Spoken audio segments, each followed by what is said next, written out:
আসসালামু আলাইকুম। আমি মিরাজ ইসলাম, প্লাম্বার অ্যান্ড ইলেকট্রিক টেকনিশিয়ান। আপনার মধ্যে চলে আসলাম আবার একটু ভিডিও নিয়ে। এই ভিডিওতে আপনাদেরকে দেখাবো একটি রান্নাঘরের ছাইপন জাম লাগার পরে সেটাকে কিভাবে পরিষ্কার করা হচ্ছে। এই বাথরুমের এই রান্নাঘরের যে ছাইপনটি আছে সেই ছাইপনটি বাইরের দেয়ালের পাশে লাগানো আছে।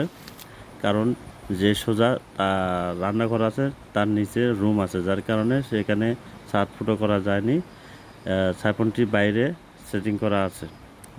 তো আমার চ্যানেলটি যদি নতুন হয়ে থাকেন চ্যানেলটিকে সাবস্ক্রাইব করে পাশে থাকা নোটিফিকেশন বেলটি অন করে দেবেন, যাতে করে পরবর্তী ভিডিও সবার আগে পেয়ে যান। আর দেখুন আমাদের এই যে আমার যে মিস্ত্রি আছে ওকে নামাই দিয়েছি দড়ি ভরা দিয়ে বাইরের দেয়াল দিয়ে। আর বিল্ডিংটি 9 তলা আর এনার 8 তলায়।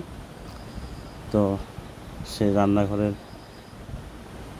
সাইফনটি পরিষ্কার করার কারণে দড়ি ভরা সেট করে দিয়ে নিচে নামাই দেওয়া হচ্ছে মিস্ত্রিকে। ও যায় সাইফনের যে ডোর আছে সেই ডোরটাকে খুলে পরিষ্কার করবে। দেখতে থাকুন আপনারা কীভাবে সুন্দর করে পরিষ্কার করে।